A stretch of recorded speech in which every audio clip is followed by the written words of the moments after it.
සුබ දවසක් වේවා කියලා හැමෝටම ප්‍රාර්ථනා කරන ගමන් ඔන්න අද අපි අලුත් වැඩක් පටන් ගන්න හදන්නේ සාමාන්‍ය පෙළ ව්‍යාපාර අධ්‍යයනය හා ගිණුම්කරණය ඉගෙන ගන්න ඔයා වෙනුවෙන්.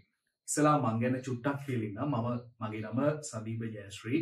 මම ශ්‍රී ජයවර්ධනපුර විශ්වවිද්‍යාලයේ ව්‍යාපාර හා කළමනාකරණ විද්‍යාවේදී උපාධි හදාරන කෙනෙක් සහ මම උසස් පෙළ ගිණුම්කරණයේ විෂය උගන්වන දේශකයෙක් විදිහට මේ කාලේදී උගන්වන ගමන් ඉන්නේ. හරිද? මම දැන් ඔයාලට අරගෙන එන්න හදන්නේ ඔයාගේ ව්‍යාපාර හා ගිණුම්කරණ අධ්‍යයනයේ විෂයට අදාළව වීඩියෝ මාලාවක්. මේකේ පළවෙනි වීඩියෝ එක එහෙම නැත්නම් පළවෙනි වැඩසටහන තමයි මම මේ විදිහට අරගෙන එන්නේ. මම ඉස්සෙල්ලාම පාඩමට යන්න කලින් ඔයාලට ටිකක් කියලා ඉන්නම්. මේ වාගේ විෂය ගැන පුංචි හැඳින්වීමක් කරලා අපි ඊට පස්සේ පාඩමට යමු ඉක්මනින්. හරි. ඒ අනුව ඔයා දැනටමත් දන්නවා ඔයාගේ මේ විෂය ඇතුලේ ප්‍රධාන වශයෙන් කොටස් දෙකක් තියෙනවා. මොකද ඔයාගේ මේ විෂය කිව්වොත් එහෙම ඔයාගේ විෂය ව්‍යාපාර හා ගිණුම්කරණ අධ්‍යයනය. අපි ලේසියට කියනවා මොනවද කියලාද? කොමර්ස්. මේ මොකද සිංහලෙන් කියනවා නම් මේ කොමර්ස් කියන එකේ සිංහල තේරුම වෙන්නේ මොකද්ද? වාණිජ්‍ය. අපි කියන්නේ මේකට මොකද්ද? වාණිජ්‍ය විෂය ධාරාව කියලා. නමුත් මේක ඇත්තටම ඇතුලේ තියෙන්නේ ව්‍යාපාර හා ගිණුම්කරණ අධ්‍යයනය. හරි. එතකොට මේ ව්‍යාපාර හා ගිණුම්කරණ අධ්‍යයනය කියන්නේ මොකක්ද කියන එක පැහැදිලි කිරීම මම වාඩි ඉස්සෙල්ලා කරන්න මේක චුට්ටක් අපි ඉවත් කරගමු.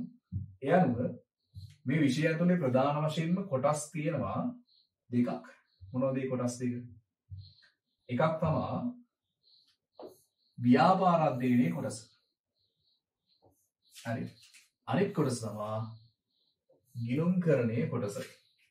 ඔයා දැනට අධ්‍යයනය කරලා ඇති මේ පාඩම් එකක් ව්‍යාපාර අධ්‍යයනය. අපි ඒක BS කියලා හඳුන්වමු.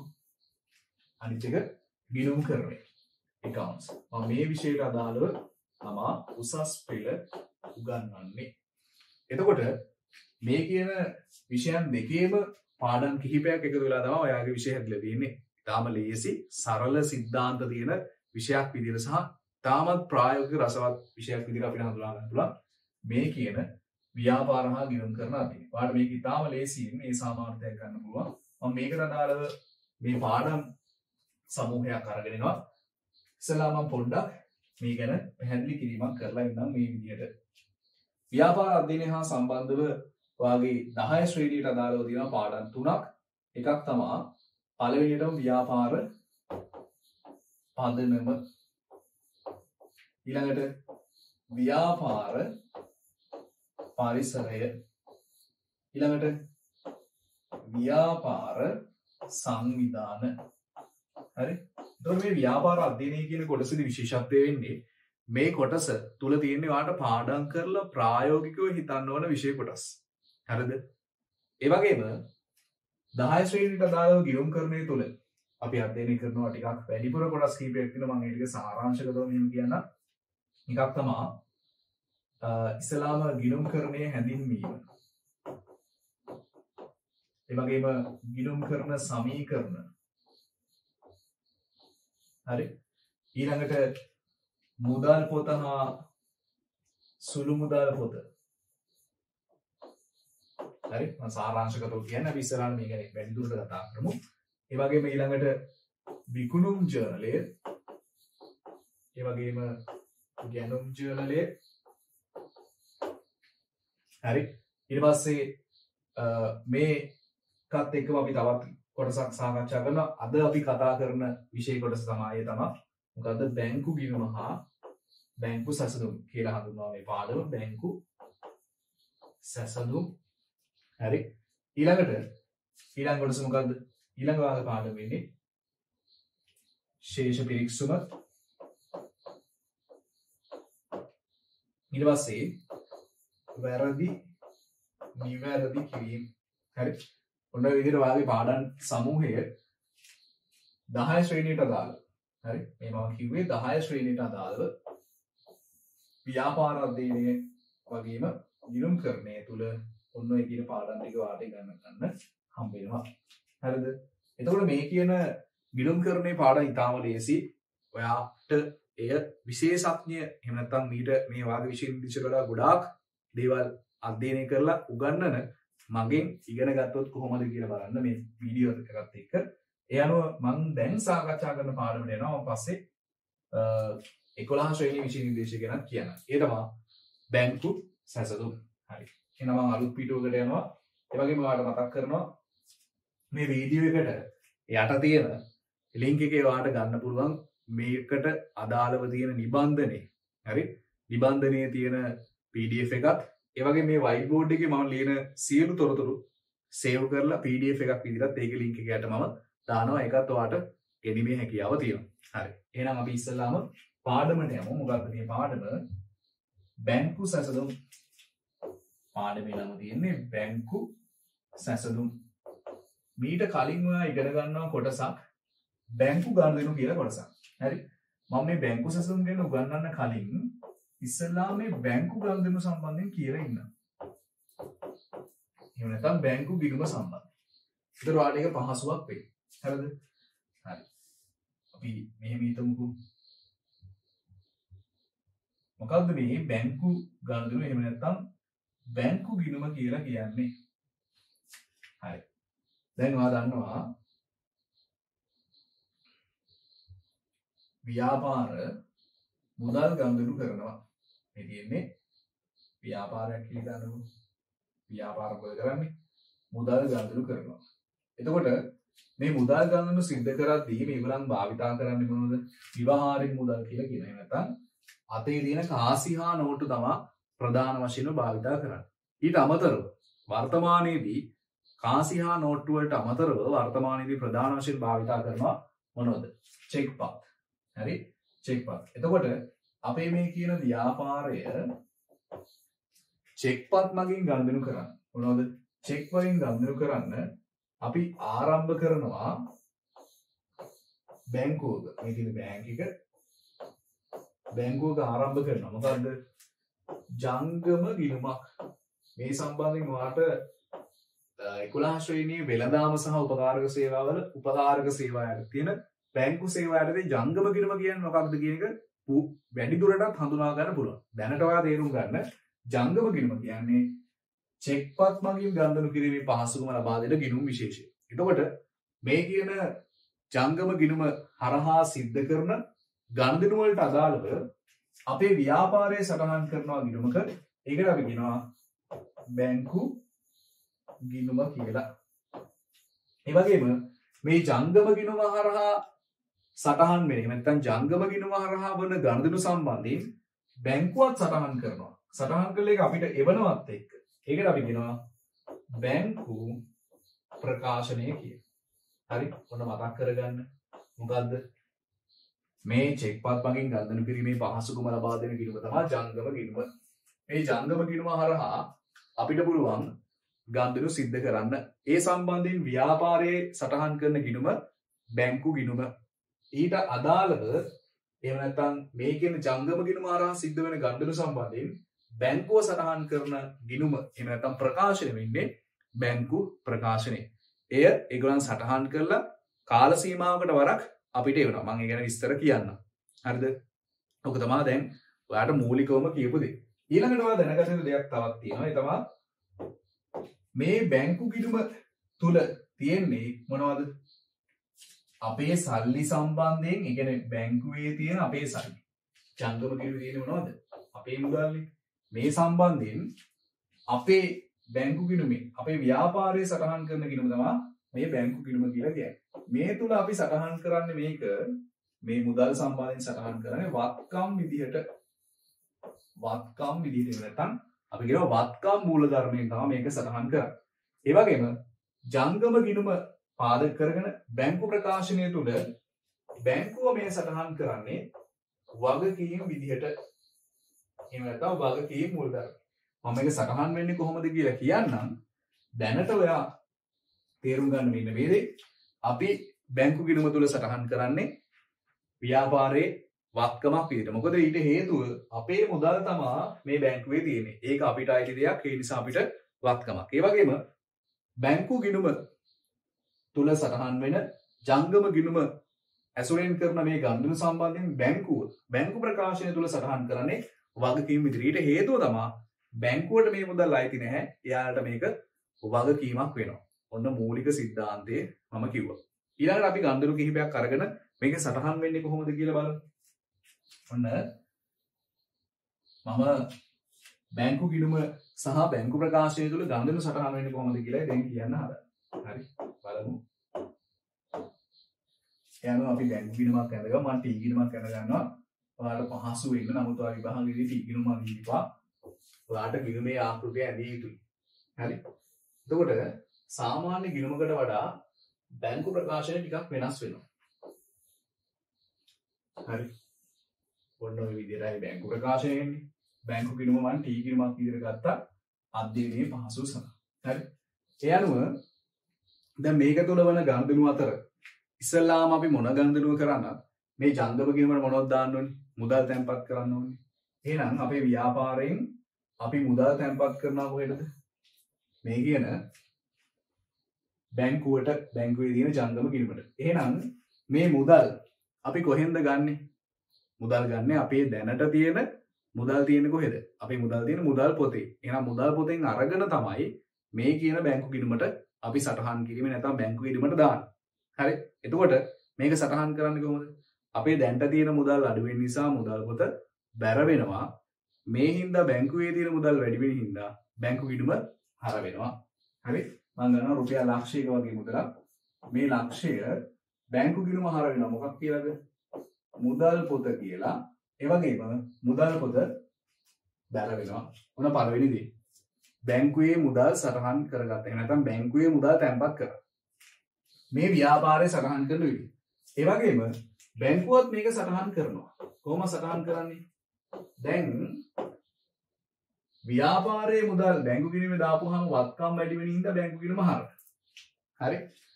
නමුත් මේ මුදල් බැංකුවට දානකොට බැංකුවේ මොනවද වැඩි වෙන්නේ? වගකීම්. ඔයා දන්නවා වත්කම් වැඩිවීම හර වුණාට වත්කම් වැඩිවීම හර විත්සරාණු මූල ධර්මයේ වගකීම් වැඩි වෙනකොට මොකද වෙන්නේ? වගකීම් වැඩිවීම බැර. එහෙනම් මෙයාලා ඒක සටහන් කරගන්නේ මොන විදිහද? බැර විදිහට. කියන්නේ ඒගොල්ලෝ ලියනවා මුදල් තැන්පතු කියලා බැරට දානවා මේ 100. මම ලක්ෂයක් විදිහට 100ක් විදිහට ගන්නකො. එන අවසාන ශේෂය 100යි. පැහැදිලිද? අවසාන ශේෂය 100යි. ඊළඟට ඔය කියන මුදල තැන්පත් කරාට පස්සේ අපි කරන්නේ මොකද්ද? අපි මේ ගිණුමට චෙක්පත් තැන්පත් කරනවා. ඒ වගේම මේ ගිණුම හරහා චෙක්පත් නිකුත් කරනවා. හරි. දැන් මේ ගිණුම හරහා අපි චෙක්පතක් නිකුත් කරපුවම අපේ ගිණුමේ සටහන් වෙන්නේ කොහොමද? චෙක්පතක් නිකුත් කරනවා අපි රුපියල් 20ක්. එහෙනම් මොකද වෙන්නේ? රුපියල් 20ක් බැංකු ගිණුම බැර වෙනවා. අපි ණය හිමියකට දුන්නා කියමු. එහෙනම් ණය හිමි ගිණුම හර වෙලා බැංකු ගිණුම බැර වෙනවා. මොනවා කියලාද? ණය හිමි කියලා.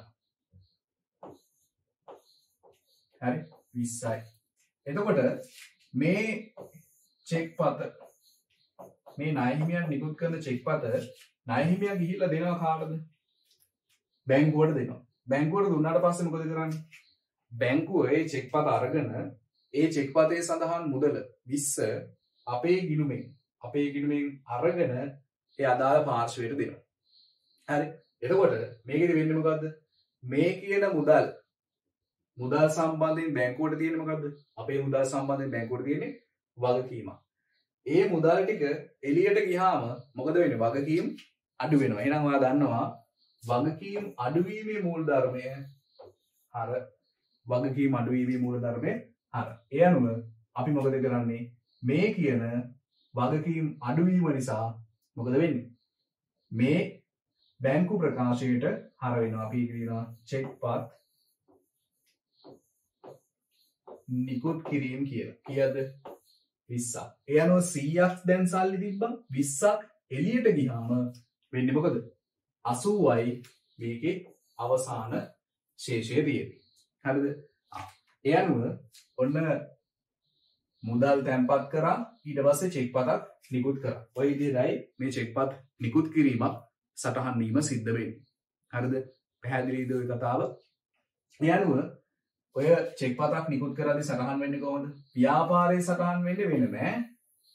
මේක වෙනයි මේක වෙනයි. මේකට බැර කරලා මේකට හර කරනවා කියලා එහෙම හිතන්න එපා. මේ ව්‍යාපාරයේ සටහන් වෙන්නේ ණය හිමි ගිණුම හර බැංකු ගිණුම බැර. බැංකු ප්‍රකාශනය යාල වෙනම බැංකු ප්‍රකාශනයට හර කරගන්න. ඔන්න ඒ කතාව ඉතින්. ඊළඟට තව වෙන්න පුළුවන් මොකද්ද? තව වෙන්න පුළුවන් චෙක්පත් අපි තැන්පත් කරන්න පුළුවන්. හරි. ඉතින් අපිට කවුරු හරි ණයගැතියෙක් චෙක්පතක් දුන්නා කියලා හිතන්නකෝ. ණයගැතියෙක්ගෙන්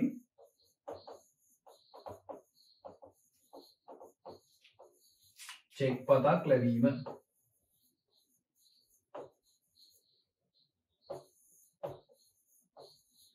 හරි.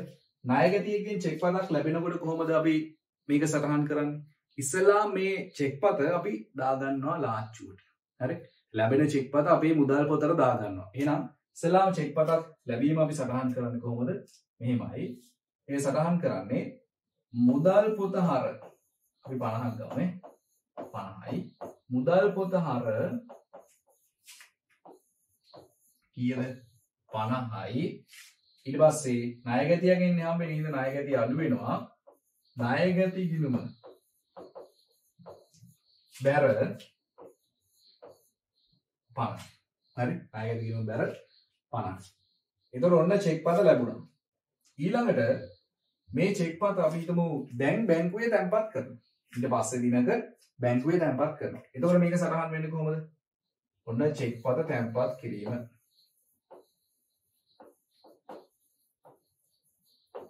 චෙක්පත තැන්පත් කිරීම. කොහොමද මේක සටහන් වෙන්නේ? චෙක්පත තැන්පත් කරනකොට බැංකු ගිණුම හර මුදල් පොත බැර. හරිද? බැංකු ගිණුම හර මුදල් පොත බැර. බැංකු ගිණුම හර වෙනවා කීයද වටිනාකම 50යිනේ. බැංකු ගිණුම හර වෙනවා 50ක්. ඒ වගේම මුදල් පොත බැර වෙනවා 50ක්.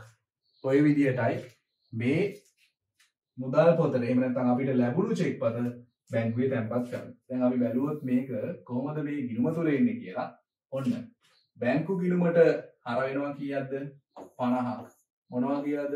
මුදල් පොත කියලා. ඒ වගේම බැංකු ප්‍රකාශනයේට මොකද වෙන්නේ? දැන් දැනට කීයක් තියෙනවද ශේෂය? 80ක් තියෙනවා. මේ 80ක් තියෙන සල්ලි වලට තව 50ක් එකතු වෙනවා. එතකොට මෙයාගේ වගකීම මොකද වෙන්නේ? වගකීම වැඩි වෙනවා. එහෙනම් වගකීම වැඩි වීම බැර යනුව අපි චෙක් තැන්පත් කිරීම. චෙක්පත් තැන්පත් කිරීම 50ක් බැර කරනවා. 80ට 50ක් එකතු වුණාම 130යි. ඔන්න සරලවම බැංකු ගිණුමක ගනුදෙනු සටහන් වෙන විදිය. තව අගරු වීම, තව විවිධාකාරයේ දේවල් ටිකක් තියෙනවා. මම ඒ ටික ටිකෙන් ටික ඔයාලට ඉගැන්වීම කරන්න. හරිද? ඒතකොට දැන් මම ඔයාලට ඉගෙනුවේ බැංකු ගිණුමක හා බැංකු ප්‍රකාශනයක මේ බැංකු ගනුදෙනු සටහන් වෙන්නේ කොහොමද කියලා. මුදල් තැන්පත් කරන්නේ කොහොමද? බැංකුවේ සටහන් කරන විදිහට කලින් අපි ඉස්සෙල්ලා ව්‍යාපාරය බලමු. ව්‍යාපාරයේ කොහොමද බැංකු ගිණුම මුදල් තැන්පත් කරද්දී බැංකු ගිණුම හර මුදල් පොත බැර. ඊළඟට චෙක් පතක් නිකුත් කරනකොට ණය හිමියට රුපියල් 20ක චෙක් පතක් නිකුත් කරා කියන්නකෝ. ණය හිමි ගිණුම හර 20යි බැංකු ගිණුම බැර 20යි. ඊළඟට මේට අදාළව මේ කියන බැංකු ගිණුමට අදාළව චෙක් පතක් ලැබිලා තැන්පත් කරනවා කියලා හිතන්න. ඉස්සලාම චෙක් පත ලැබීම සටහන් කරන්නේ කොහොමද? මුදල් පාලන හර ණයගැති මුදල් පොත හර ණයගැති බැර වෙනවා. ඊළඟට ඔන්න මුදල් පොත හර ණයගැති බැර වෙනවා. ඉස්සලාම චෙක් පත ලැබුණා. ඊළඟට ඒක බැංකුවේ තැන්පත් කරනකොට කොහොමද සටහන් වෙන්නේ? බැංකු ගිණුම හර මුදල් පොත බැර. ඔන්න සටහන් වුණා. ඒ වගේම බැංකු ප්‍රකාශනයේ සටහන් වෙන්නේ කොහොමද කියන එක හිතන්න ලේසියි. අපේ නමට බැංකුවේ සල්ලි වැඩි වෙනකොට එයාලට අපි පිළිබඳව තියෙන බැඳීම වගකීම වැඩි වෙනවා. එහෙනම් මුදල් තැන්පත් කරනකොට වගකීම වැඩි වෙන නිසා බැර. චෙක් පත් ඉක්ුත් කරනකොට වගකීම අඩු වෙන නිසා හර. ඒ වගේම චෙක් පතක් තැන්පත් කරනකොට තවත් වගකීම වැඩි වෙන නිසා බැර. ඔක තමයි අපේ බැංකු ප්‍රකාශනය තුල මේ කියන සරලම ගනුදෙනු ටික සටහන් වෙන ආකාරය. හරි. මම ඊටු ටික කියන්න කලින් මේකත් එක්කම ඔයාලට ගොඩක් වෙලාවට විභාගෙදී ප්‍රශ්න එන කොටස උගන්වලා ඉන්න. මේ ටික ප්‍රමාණවත්. මොකද ඒ තමයි බැංකු සැසඳුම් කියන කොටස. හරිද? හොඳට බලා ගන්න දැන් මම ඔයාලට කියලා දෙන්න හදන්නේ බැංකු සැසඳුම්. හරිද? බැංකු ගනුදෙනු සම්බන්ධයෙන් කොටස ඉවරයි.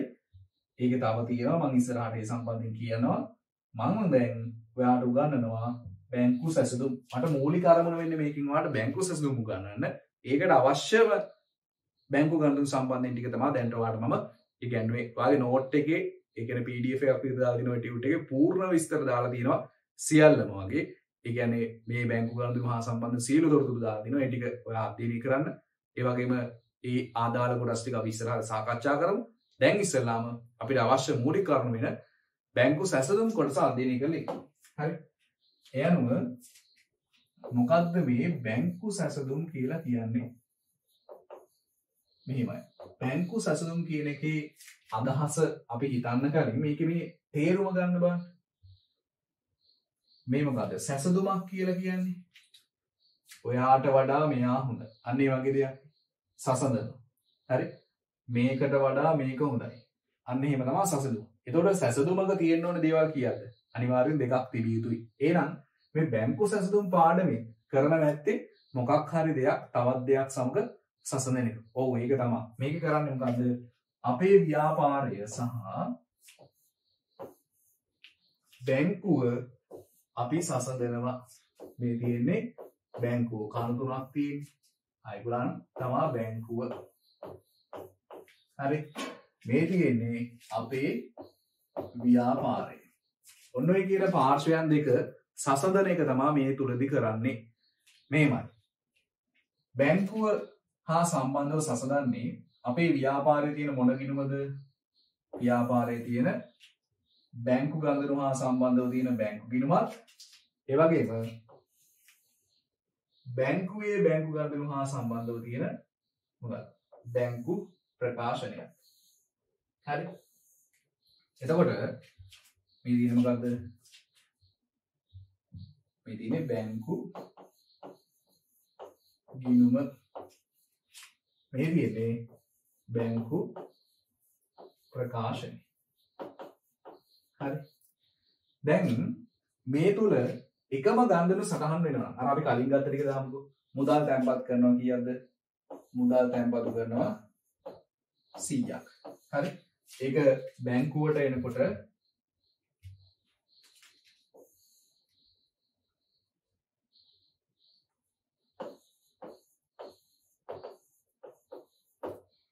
එතකොට බැංකු ගිණුමට මුදල් දාපුවම හර වෙනවා.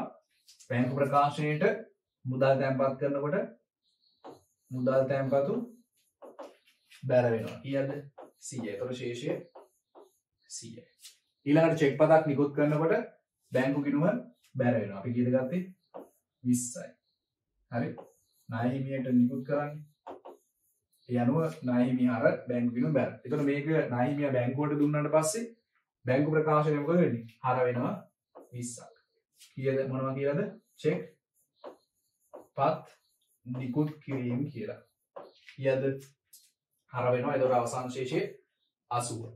ඊළඟට චෙක් පතක් තැන්පත් කරනවා. කීයකද ගත්තේ? 50ක. ඒක ඉස්සෙල්ලා මුදල් පොතට දාලා ඒකෙන් අයින් කරලා තමයි මේකට දාන්නේ. ඒ අනුව මුදල් පොත කියලා බැංකු ගිණුම හර වෙනවා කීයද? 50ක්. ඒ වගේ මේක බැංකු ප්‍රකාශනයට මොකද වෙන්නේ? බැර වෙනවා 50ක් චෙක් තැන්පතු කියලා. හරි. ඔන්න කතාව ක්ලෝස්. හරිද? දැන් මේ විදිහට අපි සටහන් කරාට පස්සේ දැන් බලන්න බැංකු ප්‍රකාශනයේ මෙතන අවසාන ශීර්ෂය කියලා දෙන්නේ එන්නේ 80ට 50ක් එකතු කරාම 130යි.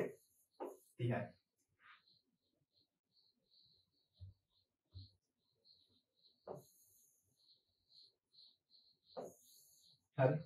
එතකොට අපි බලමු දැන් බැංකු ගිණුමේ ඉන්නේ මොන කීයක්ද ශේෂය කියලා.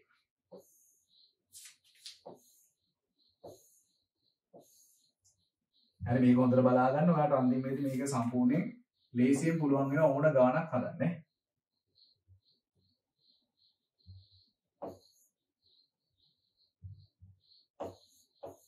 150යි සකරණාව ශේෂය 130යි. 130යි. දැන් මේකේ අවසාන ශේෂයත් බැංකු ප්‍රකාශනයේ අවසාන ශේෂයත් මොකද උනේ? සමානයි. දැන් බලන්න මේ දෙකේම අවසාන ශේෂයන් මොකද වෙන්නේ? සමානයි. හරි.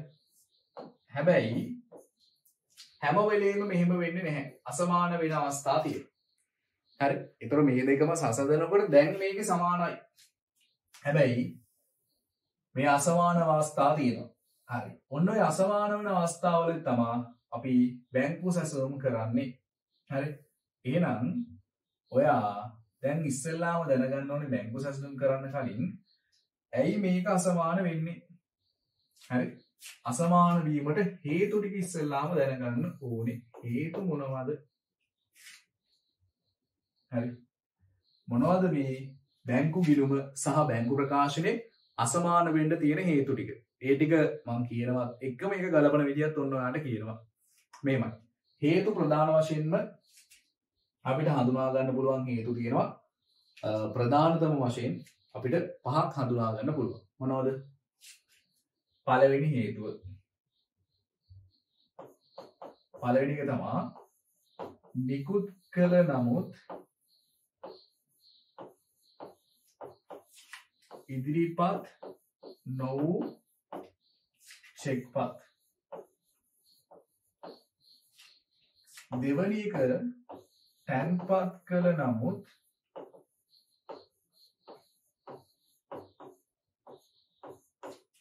උපලබ්ධි නොවූ චෙක්පත්. තුන්වෙනි එක අපි ගන්නවා ඍජු ප්‍රේෂණ. මම මේක ගැන පැහැදිලි කිරීම කරනවා ඉස්සෙල්ලාම බලන්න. හරි.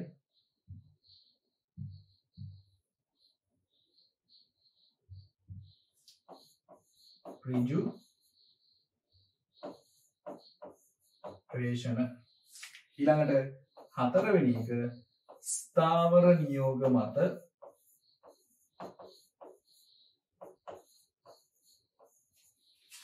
ගෙවීම් හෝ ලැබීම්. හරි. ඊළඟ එක තමයි බැංකු ගාස්තු. හරි. දැන් බලමු මේ කියන හේතු ඔන්න දැන් අසමාන වෙන අවස්ථා තියෙනවලු. එහෙම අසමාන වෙන අවස්ථා ඔයා දන්නවා වෙනවා කියලා. ඒවට තියෙන හේතු මොනවද කියලා බලමු. පළවෙනි හේතුව නිකුත් කරනම ගේම් ඉදිරිපත්වම චෙක්පත්. ඒ කියන්නේ ව්‍යාපාරය. හරි. බලන්න මෙන්න මේක හොඳට. ඔන්න මම මෙතනදී ඔයාලට මේක හදන්නේ සම්පූර්ණයෙන් කියලා දෙනවා. අනිත් මොකද? බැංකුව. හරි. එතකොට දැන් ව්‍යාපාරය මෙතනදී කියන්නේ මොකද? නිකුත් කරලා හැබැයි බැංකුවට තාම ඉදිරිපත් වෙලා නැහැ. ඔකට මේක තේරුම්. බැංකුවට ගිහිල්ලා නැහැ. ඒ වගේම ව්‍යාපාරය තැන්පත් කරලා තාම බැංකුවට ගිහින් උපලබ්ධි වෙලා නැහැ. يعني බැංකුව දාගෙන නැහැ මේ චෙක් එක. ඊළඟ රිජිස්ට්‍රේෂන් කියන්නේ තාම ව්‍යාපාරයේ පොත්වල සටහන් වෙලා නැහැ. බැංකුව සටහන් කරගන්න. රිජිස්ට්‍රේෂනයක් කියලා කියන්නේ ඔයාගේ නමින් තියෙන බැංකු ගිණුමට කෙලින්ම කවුරු හරි පාර්ශවයක් මුදල් ගෙවීමක් කරොත් අන්න රිජිස්ට්‍රේෂන්. ඔයාගේ යාළුවෙක් ඔයාට කියන්නේ නැතුව ඔයාට ගෙවන්න තියෙන මුදල ඔයාගේ බැංකු ගිණුමට බැංක් account එකට ගන්න. ඒක රිජිස්ට්‍රේෂන්. ඒ අනුව එය බැංකුව සටහන් කරනවා. නමුත් අපි දන්නේ නැහැ. අපේ සටහන් කරලා නැහැ. ඊළඟ ස්ථාවර නියමවද ගෙවීම සහ ලැබීම කියන්නේ අපිට පුළුවන් බැංකුවේ ස්ටෑන්ඩඩ් ඕඩර් නැත්නම් ස්ථාවර නියෝගයක් දෙන්න කාල සීමාවකට වරක් යම්කිසි ගෙවීමක් කරන්න හරි ලැබීමක් එකතු කරගන්න හරි අපිට පුළුවන් බැංකුවට නියෝගයක් දෙන්න ඒ ස්ථාවර නියෝග. ඒ අනුව එහෙම ගෙවීමක් හෝ ලැබීමක් වුණා ඒ වටිනාකම අපි දැනගන්නේ බැංකු ප්‍රකාශනය ආවට පස්සේ. එතකන් අපි දන්නේ නැහැ.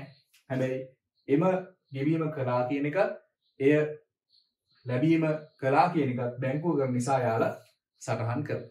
ඊළඟට බැංකු ගාස්තු. බැංකුව අපෙන් අය කරන ගාස්තුව අපිට මේ සේවාව නිකන් දෙන්නේ නැහැ. ඒගොල්ලන් ගාස්තුවක් අය කරනවා. ඒගොල්ලන් ඒක අය කරලා සටහන් කරනවා. නමුත් අපි බැංකු ප්‍රකාශනය නිකන් ඒ දන්නේ නැහැ. හරි. ඔන්න හේතු ටික. මේ හේතු වලින් ඔයාලට පේනවා ඇති ව්‍යාපාරයේ පැත්තෙන් වැරදි කීයක් තියෙනවද?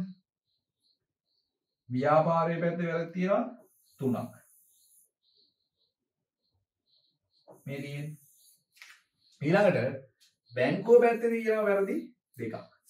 දැන් ව්‍යාපාරයේ වැරදි බැංකුවේ වැරදි හදාගත්තොත් සමාන වෙනව නේද? ඒ කියන්නේ අපි හිතමු ඔන්න ඔයයි ඔයාගේ යාළුවයි දෙන්න අසමානයි. හරි අසමාන වෙන්න හේතුව මෙයාගේ වැරදි දෙකයි ඔයාගේ වැරදි තුනයි. මේ තියෙන ඔයාගේ වැරදි තුනත් එයාගේ වැරදි දෙකත් හදාගත්තොත් මේක සමාන වෙනවනේ නේ. ඒ කියන්නේ සරලම දේ. එහෙනම් අපි මොකද කරන්නේ? ඉස්සෙල්ලාම අපේ වැරදි හදාගන්න. අනුන්ගේ වැරදි හදන්න යන කලින් ඔයාගේ වැරදි හදාගන්න. හරි. එහෙනම් අපි මොකද කරන්නේ? අපේ වැරදි හදාගන්න අපි ගන්නවා ගිණුමක්. මොකක්ද ඒකට කියන්නේ? අපි ගන්නවා ගිණුමක්. ඒකට කියනවා සංශෝධිත නිවැරදි කරන්න ගන්න බැංකු ගිණුම. හරි. ඉස්සෙල්ලාම අපේ වැරදි හදමු. එහෙනම් යම් බලන්න මෙතනට. අපි හදනවා සංශෝධිත බැංකු ගිණුමක්. හරි.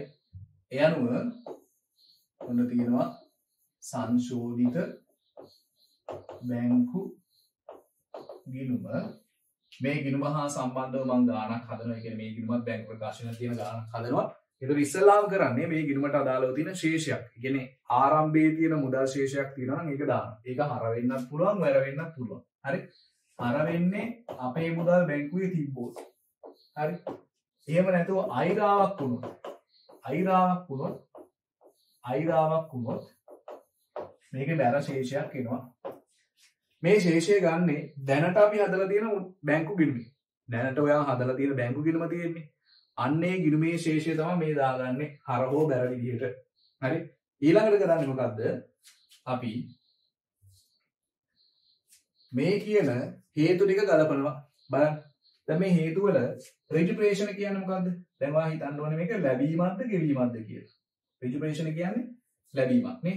එහෙනම් රිජුප්‍රේෂණ ලැබීමක් නම් ඒක හර. හරි. ස්ථාවර නියෝග මත ගෙවීම නම් ගෙවීමක් නේ කෙලින්ම.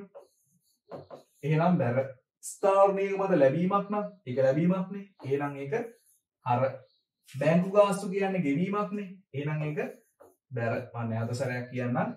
රිජුප්‍රේෂණ කියන්නේ අපිට ලැබෙන එකක් අපි දාලා නැහැ. එහෙනම් ඒක මොකද කරන්නේ? ඒක එන හර කරමු. හරි. හර කරමු. මොනවද?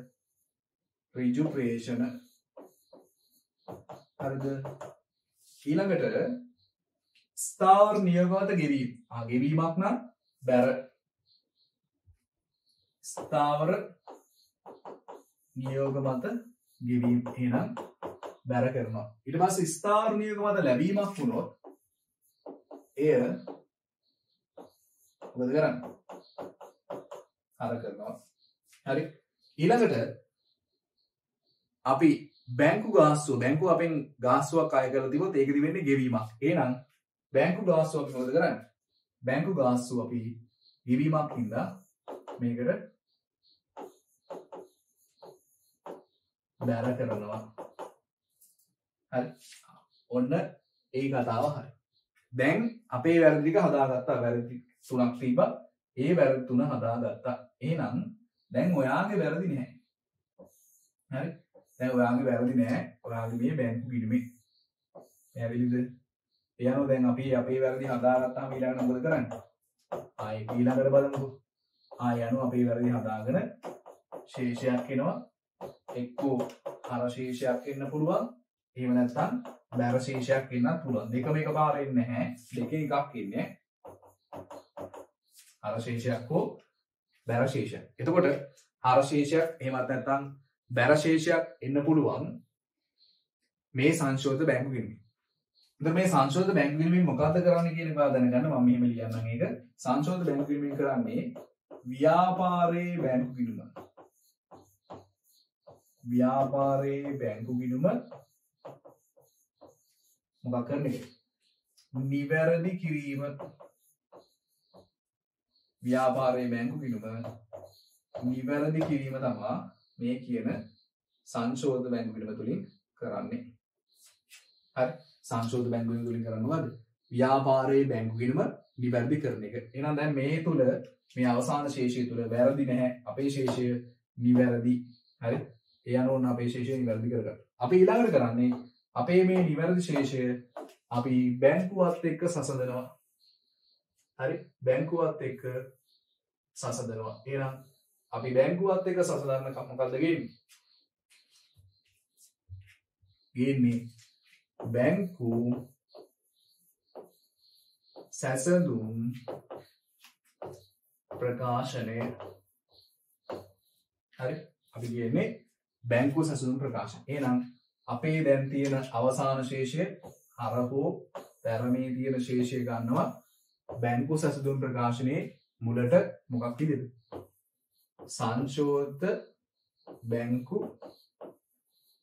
ශේෂයේ විදිහට අපි ගන්නවා මේක මුලට අරගෙන අපි මේකට ගැළපීම් කරනවා. හරි මොනවද ඒගොල්ලන්ගේ තියෙන වැරදි දෙක? දෙකයි තියෙන්නේ. ඒක එකතු කිරීම සහ අඩු කිරීම විදිහට ගැළපීම් කරන්නේ දෙකක් තියෙනවා වැරදි. මොනවද ඒ වැරදි දෙක?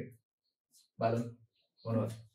නිකුත් කර නමුත් ගේමට ඉදිරිපත් නොවු චෙක්පත් සහ තැන්පත් කර නමුත් උපලබ්ධි නොවු චෙක්පත්. හරි මේක ඉතාලම ලේසියෙන් අපිට කරන්න පුළුවන් ක්‍රමයක් තියෙනවා. මම ඒක ඔයාලට කියලා දෙන්නම්. මෙහෙමයි. මෙහෙම හිතන්නකෝ. ඔන්න අපේ ව්‍යාපාරය තියෙනවා. මෙන්න බැංකුව තියෙනවා.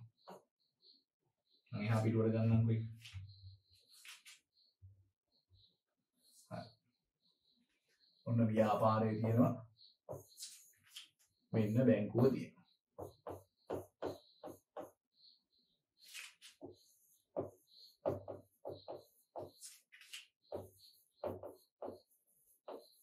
හරි.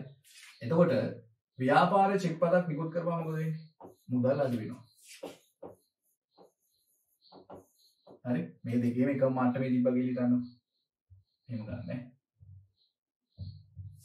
ඔන්න එකම මට්ටමේ තිබ්බා සමානව. තිබ්බාම චෙක්පතක් නිකුත් කරපුවම මොකද වෙන්නේ? අඩු වෙනවා. හරි. චෙක්පත නිකුත් කරපුවම අඩු වෙනවා. දැන් මෙයාට මේ චෙක්පත ගියා නම් එයාගෙත් මොකද වෙන්නේ? අඩු වෙනවා. හැබැයි අඩු වෙලා නැහැ. ඇයි ඒ නිකුත් කරාට ඉදිරිපත් වෙලා නැති නිසා.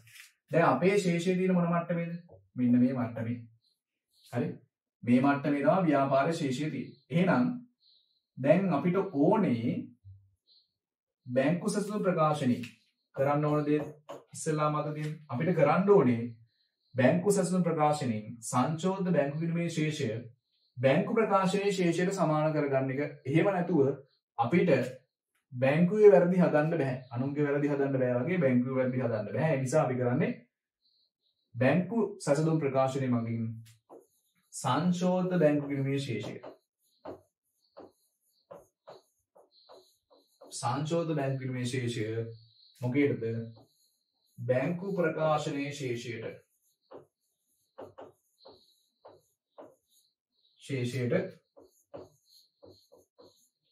తాවකාලිකව සමාන කරගන්න තමා මේ බැංකු සැසඳුම් ප්‍රකාශනය හදන්නේ. එහෙනම් මම අර ආකෘතිය නැවත යන්න. අපි චෙක් පතක් නිකුත් කරම අපේ ශේෂය මේ මට්ටමට අඩු වුණා. දැන් මෙතන තියෙන ශේෂය අපිට ඕනේ මේ කියන ශේෂය මෙයාගේ මේ මට්ටමට සමාන කර. මෙයාගේ අඩු වෙලා නැහැ. එහෙනම් මේ මට්ටමට තියෙන ශේෂය අපි මේ මට්ටමට ගන්න. මෙතනට යන්න ඕනේ මේ තියෙන බැංකු ප්‍රකාශනයේ ශේෂය. ඒ මට්ටමට යන්න මොකද කරන්නේ? ඒකතු කරන්න ඕනේ. එහෙනම් අපි නිකුත් කළ නමුත් ගේමට ඉදිරිපත් නොවු චෙක්පත් එකතු කරනවා. නිකුත් කළ නමුත් ගෙවීමට ඉදිරිපත් නොවු චෙක්පත් එකතු කරනවා. හරි. ඊළඟට අනිත් කතාව. මොකද්ද? තැන්පත් කළ නමුත් උපලබ්ධ නොවු චෙක්පත්. හේතු දෙකයිනේ. එකක් හරි අනිත් එක තැන්පත් කළ නමුත් උපලබ්ධ නොවු චෙක්පත්. ඒ අනුව ඒකත් බලමු මේ විදිහට. තැන්පත් කළ නමුත් උපලබ්ධි නොවු චෙක්පත්. හරි. ඔන්න ශේෂයන් දෙකම සමානව තිබ්බා. තැන්පත් කරපුවම මොකද වෙන්නේ? ශේෂයන් දෙකම සමානව තිබ්බා. තැන්පත් කරපුවම අපේ ශේෂය වැඩි වෙනවා. දැන් මෙන්න මේ මට්ටමේ තියෙන ශේෂය තියෙනකොට දැන් මේක මෙයාට ගියා නම් මෙයාගෙත් වැඩි වෙනවනේ. එහෙනම් සමාන වෙනවා. මෙයාගෙත් වැඩි වුණා නම් සමාන වෙනවා. හැබැයි වැඩි වෙලා නැහැනේ. නේ? එයාගේ තියෙන මේ මට්ටමේ. එහෙනම් අපි මේ මට්ටමේ තියෙන ශේෂය මෙයාගේ මේ කියන මට්ටමට සමාන කරගන්න ඕනේ. එහෙනම් මොකද කරන්නේ? අඩු කරනවා. ඒ අනුව තැන්පත් කළ නමුත් උපලබ්ධි නොවු චෙක්පත් උපලබ්ධි නොචෙක්පත් අපි අඩු කරනවා. ඒ අනුව මේ කියන ගැළපීම් දෙක කරාට පස්සේ බැංකු ප්‍රකාශනයේ ශේෂයට මේ ශේෂය සමාන වෙනවා. හරි. බැංකු ප්‍රකාශනයේ ශේෂයට මේ කියන ශේෂය සමාන වෙනවා. පැහැදිලිද? දැන් ඔන්න මම ඔයාට බැංකු සැසඳුම් වල සියල්ල උගන්වලා ඉවරයි. තව අභ්‍යාස තුලින් කිහිපයක් උගන්වන්න තියෙනවා. ටික අපි ඉස්සරහට කතා කරමු. මේ අභ්‍යාසයේ මේ තුලින් කියන්නේ මේ සිද්ධාන්ත කොටස තුලින් ඔයාට බහුතරයක් දේවල් සම්පූර්ණ කරගන්න පුළුවන්. සහ ඉස්සරහට අර අභ්‍යාස තුලින් ඉගෙන ගන්න දේවල් අරින්න ඔයාට ඔන්න බැංකු සැසඳුම් මෙච්චරයි තියෙන්නේ.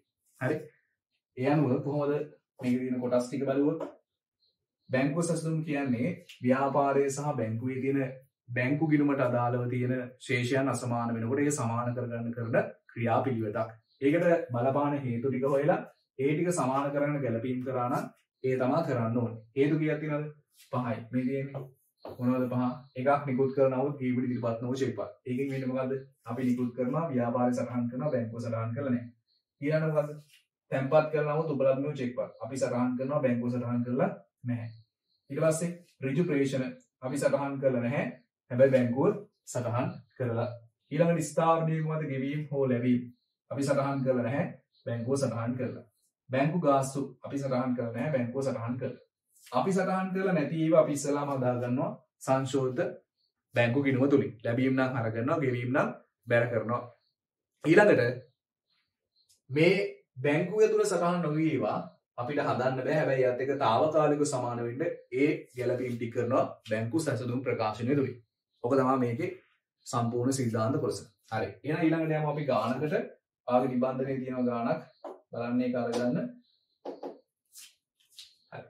මේ නිබන්ධනයේ තියෙන සිද්ධාන්ත කොටස් සියල්ලම දාලා මේ හැම දෙයක්ම රූප සටහන් සහිතව පූර්ණ විස්තර කිරීම කරලා තියෙනවා. මේක වාට ගොඩක් වැදගත් වෙයි. මම ඒවා එකින් එක පැහැදිලි කිරීම කරන්නේ නැහැ. මම කියපු දේවල් ඇතුලේ ওই සියලු දේවල් අඩංගු වෙන හින්දා. හරි. මම අභ්‍යාසෙ කරනවා. අභ්‍යාසාංගික මොකද්ද? බලමු මේක තේරුම් ගන්න. සෙව්වන්දිගේ ව්‍යාපාරයේ මොකද කියන්නේ? සෙව්වන්දි පෙරේරාගේ ව්‍යාපාරයේ 2021 ජූලි කියන මාසයේ බැංකු ගිණුමේ වාසිදායක ශේෂය කීයක් තිබ්බද? 45යි. වාසිදායක ශේෂයක් කියන එකේ තේරුම තමයි අර ශේෂයක් කියන එක. බැංකු ප්‍රකාශනයේ දක්නට ලැබුණේ වෙනත් ශේෂයක වෙනසට හේතු පහක් දැක්වේ. ඔන්න වෙනසට හේතු තියෙනවා. මේකෙන් බැංකුවේ තුල වැරදි. අන්න බැංකුවේ පැත්තේ වැරදි ඒවා ටික හොයාගත්තා. ව්‍යාපාරයේ වැරදි ඒවා ටික හොයාගන්න ඉස්සෙල්ලාම. හරි. ව්‍යාපාරයේ වැරදි ඒවා ටික හොයාගන්න ඊට පස්සේ බැංකුවේ වැරදි ඒවා ටික හොයාගන්න. හරි බලමු. ඒ අනුව තැන්පත් කරලමුත් පහ සඳහන් චෙක්පත් 7.31 කියන 7 වෙනි මාසයේ පදනම් කරගෙන ජූලි මාසයේ 31 වෙනි විතර නිෂ්කාශනය වෙලා නැහැ. ඒ කියන්නේ තැන්පත් කරනවත් උපලබ්ධ නොවු චෙක්පත් කීයක් තියෙනවද? දෙකක් තියෙනවා. එහෙනම් මේක කොහේ වැරද්දද? ව්‍යාපාරයේ වැරද්දද බැංකුවේ වැරද්දද? පොඩ්ඩක් මතක් කර. කොහෙද? මේක බැංකුවේ වැරද්දක්. අපි සටහන් කළ බැංකුව දාලා නැහැ. ඊළඟට නිකුත් කරන නමුත් මෙන්න මේ කියන චෙක්පත් ඉදිරිපත් වෙලා නැහැ. එහෙනම් මේ මොකද්ද? මේකත් බැංකුවේ වැරද්දක්. ඔන්න එනවා බැංකුවේ වැරද්ද ටික හොයාගත්තා. අපි ඊළඟ කොටසට යමු. ඊට පස්සේ කියනවා 3 බැංකු ප්‍රකාශනයේ සඳහන්ව ඇති පහත දෙයක් බැංකු ගිණුමේ සඳහන්ව නැහැලු. මොනවද? ස්ථාවර නියෝග මත ගෙවා ඇති රක්ෂණ මාර්ගයේ කීයක් තියෙනවද? 8000ක් තියෙනවා. ඒක දාලා නැහැලු. ඒ කියන්නේ ස්ථාවර නියෝග කරදෙන ආයක ව්‍යාපාරයේ වැරද්දක්. ඒ වගේම මෙතන කියන මොකද්ද? බැංකුවට ඍජුව ලැබී ඇති ආයෝජන ආදායම් 4200යි. ඒකත් දාලා නැහැලු. ඒකත් ව්‍යාපාරයේ වැරද්දක්. ඍජු ප්‍රේෂණ බැංකුව විසින් අඩු කරගෙන ඇති බැංකු ආස්තු 2500යි.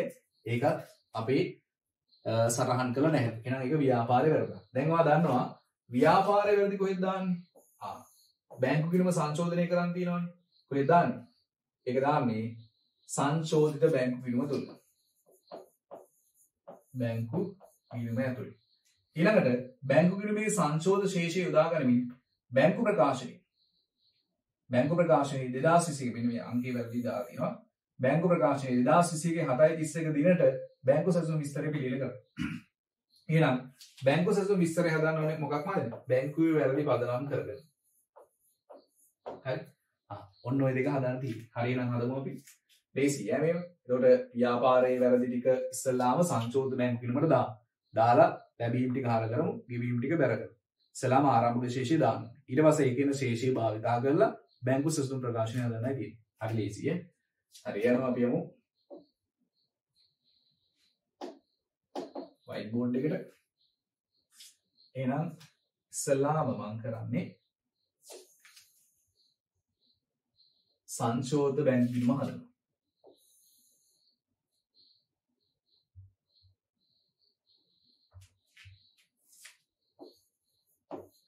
සංශෝධිත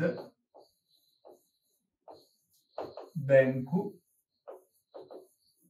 ගිණුම. හරි. දැනට මේක ඇතුලේ තියෙන ශේෂය. දැන්ට තියෙන ශේෂය මොකද්ද? දුන්නේ අර මුලින්ම වාසිදායක ශේෂය කීයක් කිව්වද? මේ තියෙන වාසිදායක ශේෂය 45යි. වාසිදායක නම් මම කිව්ව මොකද්ද? හර ශේෂයක් තියෙන්නේ. ඒ අනුව හර ශේෂය කීයද? 45000යි. ඒ අනුව අපි මේක දානවා ශේෂය 45000යි. හරි. දැන් අපි ඊළඟට හොයාගන්න ඕනේ මොනවද? ව්‍යාපාරයේ වැරදි. මේ තියෙන ව්‍යාපාරයේ වැරදි. ඕකේ ලැබීම් ටික හර කරනවා, ගෙවීම් ටික බැර කරනවා. ස්ථාවර නියමද රක්ෂණ මාර්ගයේ ගෙවීමක්. එහෙනම් ඒක බැර කරමු. හරි. ඒක බැර කරමු. මොනවද? රක්ෂණ වාරිකය කීයද? 8000යි. හරි. ඔන්න බැර කරා ගෙවීමක් හින්දා 8000යි. ඊළඟට ආයෝජන ආදායම ඍජු ප්‍රේෂණ තියෙනවා 4200ක්. එය ලැබීමක්. ඒ හින්දා ඒක හර කරනවා 4200යි. මොකද ආයෝජන ආදායම්. හරි. ඊළඟට 2500යි. මොනවද? බැංකු ගාස්තු. බැංකු ගාස්තු 2500යි. එන එක ගෙවීමක්. ඒ හින්දා බැර කරනවා 2500. හරි. ඒ අනුව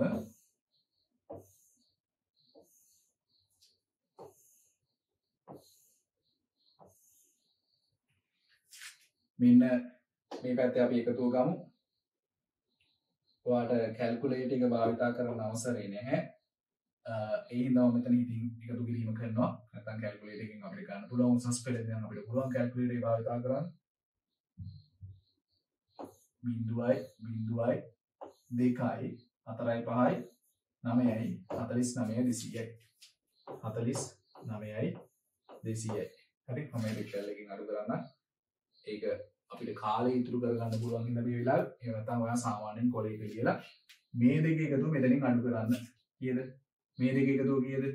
8000යි 2500. කියන්නේ 10500 නේ. ඒක අඩු කරනවා 49200න්. අඩු කරනවා 10500ක්. කීයද මේ? 38700යි. 38700යි. මේ මොකද්ද? ශේෂය පාගේ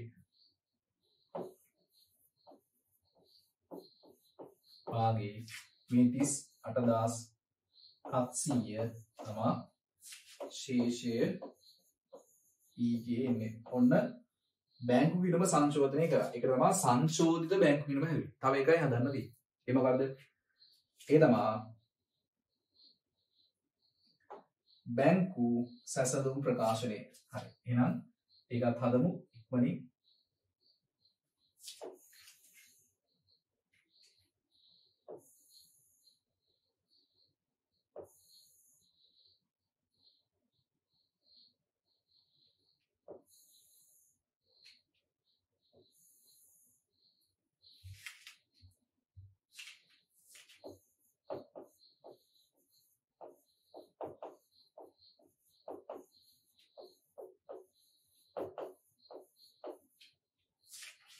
ඒ අනුව සංශෝධිත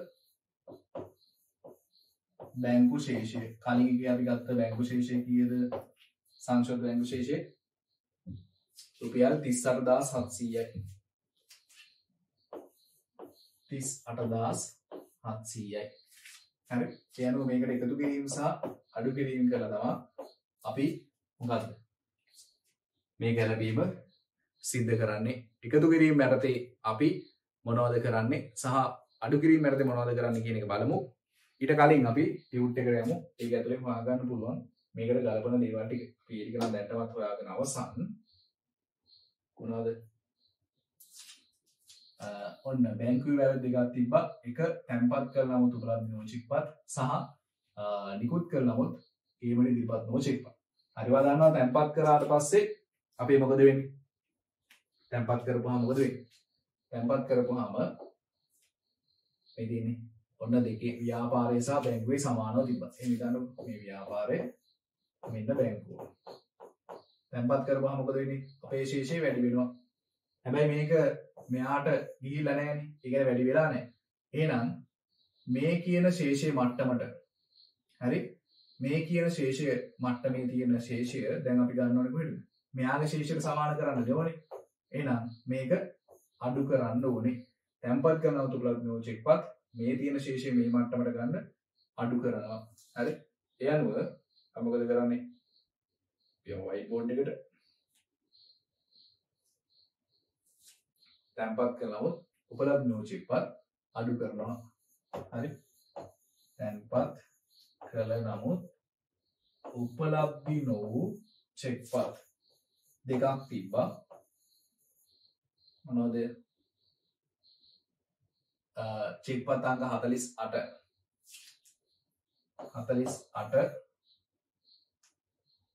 කීයද වටිනාකම? 7500යි. 7500. ඊට චෙක්පත් අංක 94 චෙක්පත් අංක 94 8600යි. හරි. ඊළඟට අනිත් එක මොකද්ද? නිකුත් කළ නමුත් ගේමට ඉදිරිපත් නො චෙක්පත්. හරි.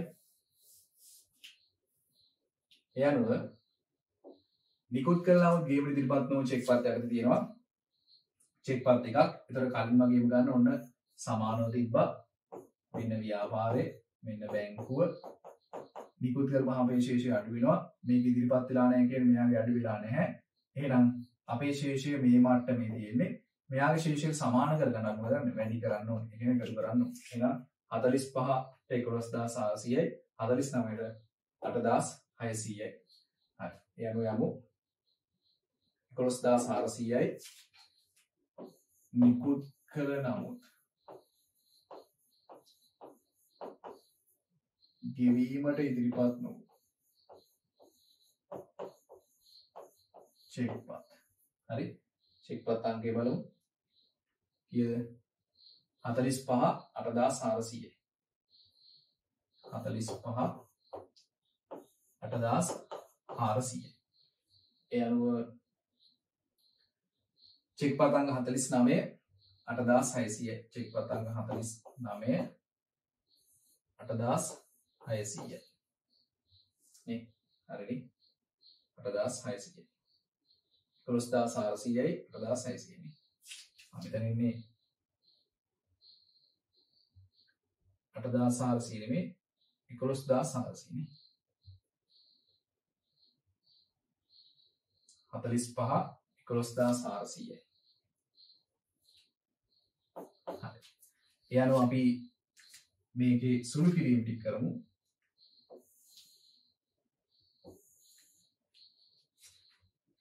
ඉකොළොස්දා 400යි ධන 8600යි කීයද? 20000යි. මේක එකතු වුණාම කීයද?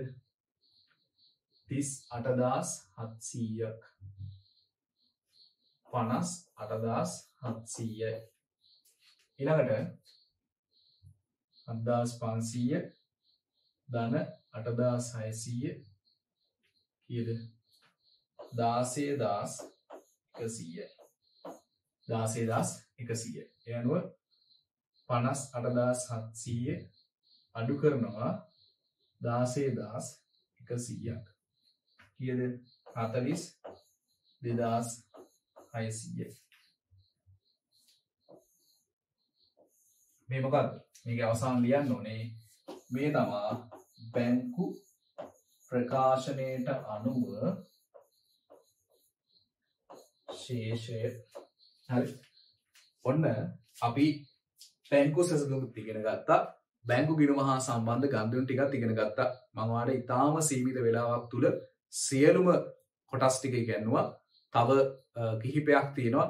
එය නැති වුණත් අපිට මේක ඇසුරෙන් ඔන්න බැංකු සැසඳුම් ගාණක් මම සම්පූර්ණ හැදුවා. ඔයාලට ඒ ගාණ හදනකොට තේරෙන්නේ නැති ඒ ගාණ තුලට අදාළ කිසිවක් අපි කලින් කියලා දීපු කොටස් තුල ඇතුළත් නොවිච්ච ඒවා තිබෙන්නේ නැහැ කියලා. ඒ කියන්නේ මම කලින් කියලා දීපු ඒවල තිබ්බේව ටිකම තමයි ඒ ගාණ තිබ්බේ. ඒ ගාණ අර උගන්නපු දේවල් පදනම් කරගෙන හදපු ගාණක් නෙමෙයි.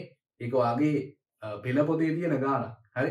ඒ කියන්නේ ඔයාලට තේරුම් ගන්න පුළුවන් එතනින් ඒ උගන්නපු කොටසත් එක්ක ඔයාලට බැංකු සැසඳුම් ගාණක් හදාගන්න ඉතාම පහසුයි කියලා. මේ ක්‍රමවේදය අනුගමනය කරන්න ඔයාලට ඉතාම ලේසියෙන් මේක හදාගන්න පුළුවන්. ඔයාලට මේ වීඩියෝ එකේ පිටිපස්සට ගිහිල්ලා views කර මේක ටිකක් බලන්න. එතකොට මේක ගොඩාක් හොඳට තීරේ. සහ ඉස්සරහට අපි past papers සහ live පන්තිත් ඒ වගේම තව වැඩසටහන් වලින් හම්බෙමු. මේක ඔයා බලන්න. ඔයාගේ මේකට අදාළව තියෙන කමෙන්ට් එක යටින් දාන්න. ඒක මට ගොඩක් වැදගත් ඉස්සරහා කරන දේවල් වල. සහ ඔයාගේ යාළුවන්ව මේකට එකතු කරගන්න. ඒ වගේම ඒගොල්ලන්ටත් මේ වීඩියෝ එක යවන්න. ඒක ඔයාටත් එයාලටත් මටත් ලොකු උදව්වක් වෙන නිසා. හරි එහෙනම් අපි තවත් වීඩියෝ එකකින් අනිත් දවසේ හම්බෙමු. මෙතනින් මම අද පාඩමේ කොටස අවසන් කරනවා. මේ අපි සාකච්ඡා කරේ බැංකු ගනුදෙනු හා බැංකු සැසඳුම් සියලුම කොටස් ටික. ඒ වගේම මතක තියාගන්න මේක උසස් පෙළ කරන ළමයෙක්ට මේ වීඩියෝ එක බැලුවත් එයාටත් ලොකු කොටසක් ඉගෙන ගන්න තියෙනවා. සහ මේ ක්‍රමවේදී ඉතාම පහසුවෙන් මේක තේරුම් ගන්න පුළුවන්. එහෙනම් මෙතනින් අපි අවසන් කරනවා. නැවත තවත් අලුත් වීඩියෝ එකකින් හම්බෙමු. අදට මෙතනින් අවසන්.